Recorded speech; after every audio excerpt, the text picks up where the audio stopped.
Hi friends, welcome to സഹൂസ് vlog. Friends, നമ്മളൊരു travelling plan ചെയ്തിട്ടുണ്ടായിരുന്നു. നമ്മൾ പോകുന്നത് വാഗമണിലേക്കാണ്. അപ്പോൾ അവിടുത്തെ ട്രാവൽ എക്സ്പീരിയൻസും കാര്യങ്ങളുമാണ് ഇന്ന് നിങ്ങളുമായി ഷെയർ ചെയ്യാൻ പോകുന്നത്. ഇപ്പൊ നമ്മുടെ വാഗമണിലേക്ക് പോകുന്ന ഒരു എൻട്രൻസ് ആണ്, ആ ഒരു റൂട്ട് തന്നെയാണ്. അപ്പൊ അവിടെ നമുക്ക് കാണാൻ പറ്റും തേയിലത്തോട്ടങ്ങളും മലനിരകളും, നല്ല കാണാൻ തന്നെ അതിമനോഹരമായിട്ടുള്ളൊരു പ്ലേസ് തന്നെയാണ്. ഫസ്റ്റ് ടൈം ആയതുകൊണ്ട് എനിക്ക് എങ്ങനെയൊക്കെയാണ് എന്റെ കാര്യങ്ങളെന്ന് അറിയില്ല. ഞാൻ ഗൂഗിളിലൊക്കെ സെർച്ച് ചെയ്തപ്പോൾ ഒരുപാട് അഡ്വഞ്ചേഴ്സ് ആയിട്ടുള്ള ഇതുണ്ട്. അതുപോലെ തന്നെ സിപ്പ് ലൈൻസ്, ട്രക്കിംഗ്, അതുപോലെ നമുക്ക് ബോട്ടിങ്, അങ്ങനെയുള്ള കുറെ കാര്യങ്ങളെല്ലാം അവർ ഇവിടെ ആഡ് ചെയ്തിട്ടുണ്ട്. അപ്പൊ റേറ്റും കാര്യങ്ങളൊന്നും നമുക്കറിയില്ല. എന്തായാലും നമുക്ക് അവിടത്തേക്ക് ഒന്ന് പോയി നോക്കാം, എങ്ങനെയുണ്ടെന്ന് നോക്കാം. പക്ഷേ ഇവിടുത്തെ പുറത്തുനിന്നുള്ള വ്യൂ ഒക്കെ തന്നെ സൂപ്പറാണ്. ക്ലൈമറ്റും അത്യാവശ്യം നല്ല ക്ലൈമറ്റ് ആണ്. ഈ ഇടയ്ക്ക് 2-3 ദിവസം അടുപ്പിച്ച് മഴയൊക്കെ ഉണ്ടായിരുന്നല്ലോ. അപ്പൊ അതിൻ്റെതാണോ അത് എങ്ങനെയെന്ന് നമുക്ക് അറിയത്തില്ല. നമ്മളിവിടെ ഫസ്റ്റ് ടൈം ആയതുകൊണ്ട് അറിയില്ല. നല്ല ക്ലൈമറ്റ് ആണ്. എന്തായാലും ഇപ്പൊ എല്ലാവർക്കും വരാൻ പറ്റിയൊരു ക്ലൈമറ്റ് തന്നെയാണ്. കാണാനായാലും ഒക്കെ ഫോട്ടോ എടുക്കാനും എല്ലാം നല്ല വ്യൂ ആണ്. അപ്പൊ എങ്ങനെയുണ്ടെന്ന് നോക്കാം നമുക്ക്. ഓക്കെ ഫ്രണ്ട്സ്, നമ്മൾ അഡ്വഞ്ചർ പാർക്കിൽ എത്തിയിട്ടുണ്ട്. ഇപ്പൊ നമ്മൾ കണ്ടുകൊണ്ടിരിക്കുന്ന ഗ്ലാസ് ബ്രിഡ്ജ് ആണ്. അപ്പൊ ഈ ഗ്ലാസ് ബ്രിഡ്ജിനകത്ത് ഒരാൾക്ക് നമുക്ക് കയറണമെന്നുണ്ടെങ്കിൽ അതും നമ്മൾ ഇവിടെ ടിക്കറ്റ് എടുത്തിട്ട് വേണം കയറാനുള്ളത്. അപ്പൊ ഒരാൾക്ക് 250 ആണ് വരുന്നത്. അതുപോലെ തന്നെ നമ്മുടെ കൂട്ടത്തിൽ വന്ന് എല്ലാവർക്കും ഇതിനകത്ത് കയറാനൊന്നും പറ്റിയിട്ടില്ല. അതിന്റെ റേറ്റും കാര്യങ്ങളും ഒക്കെ ആദ്യമായിട്ട് വരുന്നവരായതുകൊണ്ട് തന്നെ അവർക്കൊന്നും അറിയത്തില്ലായിരുന്നു എങ്ങനെയാണെന്നുള്ളത്. എന്തായാലും നല്ല സൂപ്പർ വ്യൂവും കാര്യങ്ങളും എല്ലാം സൂപ്പർ തന്നെയാണ്. അപ്പൊ ബാക്കിയുള്ള അഡ്വഞ്ചേഴ്സിലേക്ക് നമുക്ക് പോവാം. എന്തൊക്കെയാണെന്ന് നോക്കാം. ഫ്രണ്ട്സ്, ബ്രിഡ്ജ് കാണാൻ തന്നെ നല്ല ഭംഗിയുണ്ട്. അതുപോലെ തന്നെ അതിന്റെ മുകളിൽ എന്നിട്ട് താഴെ നോക്കുമ്പോഴൊക്കെ വലിയ കൊക്കയാണ് നമുക്ക് കാണാൻ പറ്റുന്നത്. അത് നല്ല എക്സ്പീരിയൻസ് ആണ്. കുറച്ച് ആൾക്കാരെ മാത്രമേ അവരതിൽ കയറ്റത്തുള്ളൂ. ഒരുമിച്ച് കയറുന്നില്ല. ടോക്കൺ എടുത്ത് നമ്മൾ അവിടെ വെയിറ്റ് ചെയ്യണം. കുറച്ച് പേരെ അവർ കയറ്റും. ഓക്കെ, അപ്പൊ ബാക്കി ഭാഗങ്ങളിലേക്ക് കൂടെ പോയി നോക്കാം. ഫ്രണ്ട്സ്, നമ്മളിന്നത് ഫിഷ് ഫ്രൈ ആണ് ചെയ്യാൻ പോകുന്നത്. സഹസ്ര കാലൊക്കെ വെള്ളത്തിട്ടിട്ടുണ്ട്. ഇട്ട് കാല് താക്ക് വേണ്ടതാ. നല്ല രസമല്ലേ സഹസ്രേ? കൊള്ളാവോ? മീനുകളെല്ലാം വന്ന കാലിലെ അഴുക്കുകളൊക്കെ എടുത്തിട്ട് പോകുന്നുണ്ട്. താത്തുപോയി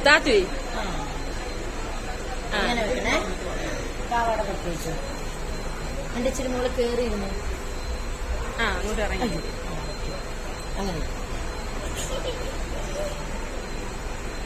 വളരെ നല്ല രസമാണ്. നല്ല മസാജ് ഒക്കെ കിട്ടുന്നുണ്ട്. സഹസ്രേ ഇക്ലി ആവുന്നുണ്ട്.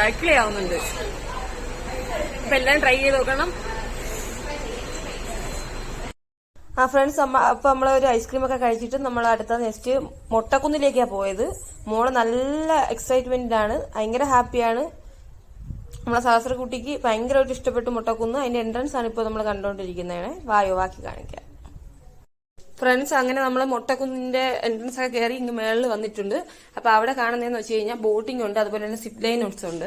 സിപ്പ് ലൈനിൽ അത്യാവശ്യം റേറ്റ് ഉണ്ട്. മൊട്ടക്കുന്ന് കഴിഞ്ഞിട്ട് ആ താഴെ ഇറക്കത്താണ് നമ്മുടെ ബോട്ടിങ്ങും കാര്യങ്ങളൊക്കെ വരുന്നത്. അപ്പൊ അവിടെ എന്ന് പറയുന്നത് പിന്നെ ഒരു ബോട്ടിൽ 500 റുപ്പീസ് ആണ്. അത് നമ്മളെ സ്വന്തമായിട്ട് തുഴഞ്ഞു പോകണം. അപ്പൊ അതിന്റെ എക്സ്പീരിയൻസ് എങ്ങനെ ഉണ്ടെന്ന് നോക്കിയിട്ട് നിങ്ങളോട് ഷെയർ ചെയ്യാം. ഫ്രണ്ട്സ്, അങ്ങനെ നമ്മൾ ബോട്ടിംഗ് ഒക്കെ കഴിഞ്ഞിട്ട് നമ്മൾ പൈൻ വാലിയിലേക്ക് വന്നിട്ടുണ്ട്. ബോട്ടിംഗ് വളരെ നല്ലതായിരുന്നു, സൂപ്പർ ആയിരുന്നു. അതുപോലെ തന്നെ നെഗോഷ്യബിൾ പ്രൈസ് ആണ്. എല്ലാവർക്കും വന്ന് ട്രൈ ചെയ്യാൻ പറ്റും. പിന്നെ ബോട്ടിങ്ങിൽ കയറിയ വീഡിയോസ് ഒന്നും നമുക്ക് എടുക്കാൻ പറ്റിയില്ല. കാരണം ഞാനായിരുന്നു അതിന്റെ പങ്കായ തുഴയുന്നത്. അതുകൊണ്ട് എനിക്ക് എടുക്കാൻ പറ്റിയില്ല. ഇനി പൈൻ വാലിയിലെ വിശേഷങ്ങൾ നോക്കാം. ഫ്രണ്ട്സ്, പൈൻ വാലി നല്ല തിരക്കാണ്. നമ്മള് സൺഡേയും കൂടെ ആയതുകൊണ്ട് പെട്ടെന്ന് തന്നെ പോവാണ് തിരിച്ച്. നല്ല തിരക്കുണ്ട് പൈൻവാലിയിൽ. ഫ്രണ്ട്സ്, അപ്പം നമ്മൾ പരുന്തുംപാറയിലെ വ്യൂസ് ഒക്കെ കണ്ട് തിരിച്ചിങ്ങോട്ട് ഇറങ്ങിയ സമയത്ത് പിള്ളേർ സെറ്റ് എല്ലാം കൂടെ അവിടെ പാട്ടും ഡാൻസും ഒക്കെ ആയിട്ട് അടിച്ച് പൊളിക്കുന്നുണ്ട് ഗൈസ്. സൂപ്പർ ആംബിയൻസ് ആണ്, നല്ലൊരു ക്ലൈമറ്റ് ആണ്. അതുകൊണ്ടായിരിക്കാം പിള്ളേർക്കൊക്കെ ഭയങ്കര ഹാപ്പി ആയിരുന്നു. എല്ലാവരും നല്ല മൂഡിലായിരുന്നു. എല്ലാവരും വീഡിയോസും എല്ലാം എടുക്കുന്നുണ്ടായിരുന്നു. അതുപോലെ തന്നെ നമുക്കും അവിടെ ഇവരുടെ ആ ഡാൻസ് ഒക്കെ കണ്ടിട്ട് നമുക്ക് തന്നെ നല്ലൊരു എന്താ പറയാ, നമുക്കും കളിക്കാൻ തോന്നി. അത്ര സൂപ്പർ ആയിരുന്നു കേട്ടോ, ഒരു രക്ഷയില്ല. അത്ര നല്ല ഒരു ക്ലൈമറ്റ് ആയിരുന്നു. പറഞ്ഞറിയിക്കാൻ പറ്റാത്ത സൂപ്പർ ക്ലൈമറ്റ് ആണ്. വന്നിട്ടുള്ളവർക്ക് മനസ്സിലാവും. വരാത്തവര്, പോയിട്ടില്ലാത്തവര് പോവാൻ നോക്കുക. പിന്നെ വന്നിട്ടുള്ളവർ കമന്റ് ചെയ്യണം. അതുപോലെ തന്നെ നമുക്ക് ഒരു ദിവസം കൊണ്ട് ഇത് ഫുള്ള് കവർ ചെയ്യാൻ പറ്റത്തില്ല വാഗമൺ. നമുക്ക് കൂടുതൽ അതൊരു 2 ദിവസമെങ്കിലും മാക്സിമം ഒരു ദിവസം സ്റ്റേ ചെയ്തുകൊണ്ട് 2 ദിവസമെങ്കിലും എടുത്താൽ മാത്രമേ ഫുള്ളായിട്ട് കവർ ചെയ്യാൻ പറ്റൂ. അപ്പോൾ അതിന് നിങ്ങൾ മാക്സിമം നോക്കുക.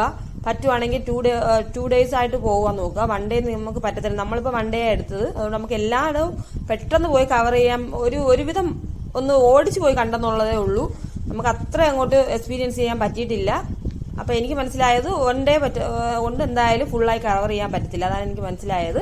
അപ്പോൾ നമ്മുടെ വീഡിയോ എല്ലാവർക്കും ഇഷ്ടപ്പെടുവാണെങ്കിൽ ലൈക്ക് ചെയ്യുക, ഷെയർ ചെയ്യുക, സബ്സ്ക്രൈബ് ചെയ്യുക. Bye bye guys. Okay, bye bye. Okay.